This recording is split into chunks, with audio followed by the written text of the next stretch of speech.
अस्सलाम वालेकुम जी, मेरा नाम डॉक्टर बिलाल। आज की डिस्कशन का जो टॉपिक है वो है ऑटिज़म।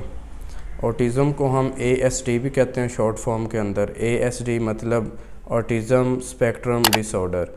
ऑटिज़म जो है बच्चों में पाया जाता है। इसकी चंद इलामात हैं, जैसे बच्चे जो हैं अपने हैंड फ्लैपिंग करते हैं और इस तरह की कोई मूवमेंट करते हैं, ठीक है।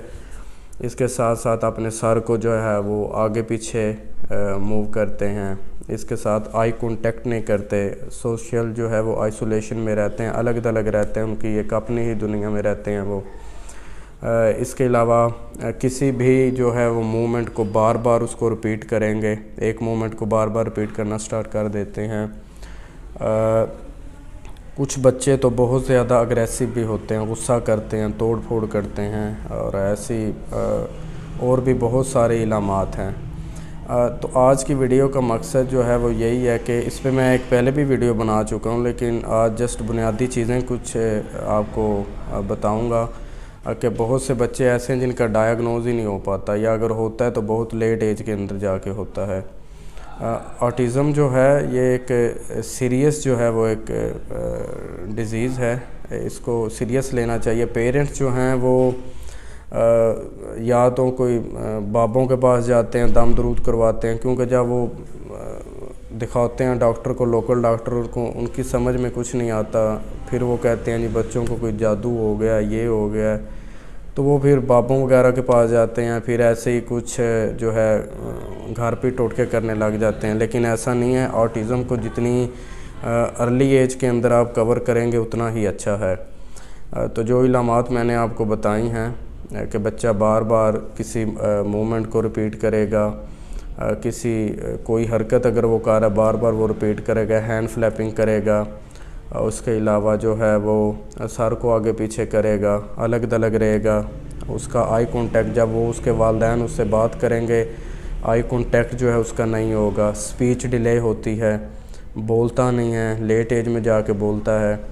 तो ये सारी इलामात होती हैं। अगर आपके किसी बच्चे में ये इलामात पाई जाती हैं या इर्द गिर्द अगर आप देखते हैं तो आपको फ़ौरन बताना चाहिए, और जो आपका करीबी चाइल्ड स्पेशलिस्ट हो जाए या न्यूरोलॉजिस्ट हो जाए उनको जाके विज़िट करना चाहिए। वो फिर आपको मैं भी आगे रेफ़र कर दें जो बच्चों के साइकेट्रिक्स होते हैं।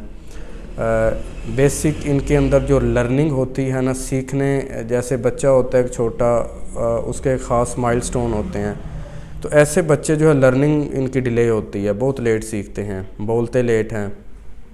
तो इन बच्चों के ऊपर बहुत मेहनत करनी पड़ती है, इनको बड़े प्यार से समझाया जाता है।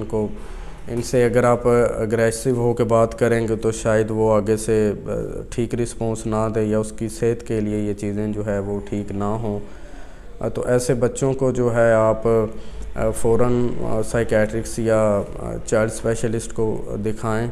इनके लिए आजकल तो स्पेशल इनकी स्कूलिंग भी हो रही है, इनके लिए स्कूल बने हुए हैं जहाँ पे इनको वॉशरूम से लेके खाना पीना और सोशल उसमें सारा कुछ वहाँ पे जो है इनको सिखाते हैं।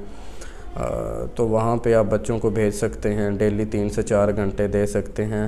वो बड़े अच्छे तरीके से इनकी जो है वो ट्रीटमेंट करते हैं।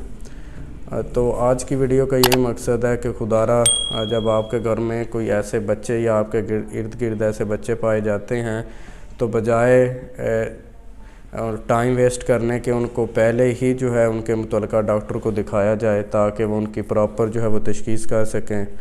बीमारी ज़्यादा ख़तरनाक तब तक रहती है जब तक उसकी जो है वो तशख़ीस ना हो सके, डायग्नोज ना हो सके। जब डायग्नोज हो जाए तो उसका इलाज मौजूद होता है, तो उसके मुताबिक जो है उसका इलाज किया जाता है। तो खुदारा अपने बच्चों को जो है ऐसी सूरत हाल हो अगर, तो फ़ौरन जो है अपने करीबी अच्छे जो है वो चाइल्ड स्पेशलिस्ट को दिखाएं। फिर वो आगे आपको रेफ़र करेगा, या जो भी अगर आपका बच्चा जो है वो अग्रेसिव है तो उसके लिए एंटीसाइकोटिक जो है मेडिकेशन वो साथ आपको देंगे, ताकि बच्चा जो है वो अग्रेसिव ना हो ज़्यादा। फिर जो है इसका थोड़ा ट्रीटमेंट लंबा चलता है। जो साइकोलॉजिस्ट होते हैं वो इनका ट्रीटमेंट करते हैं। इसके साथ साथ जो है स्पीच थेरेपिस्ट जो होते हैं उनका बड़ा एक इम्पोर्टेंट रोल प्ले करते हैं वो, क्योंकि उनकी बच्चों की स्पीच डिले होती है, बोलते नहीं हैं। तो स्पीच थेरेपिस्ट जो हैं वो उसके अंदर जो है बड़ा रोल प्ले करते हैं। खुदा हाफिज़।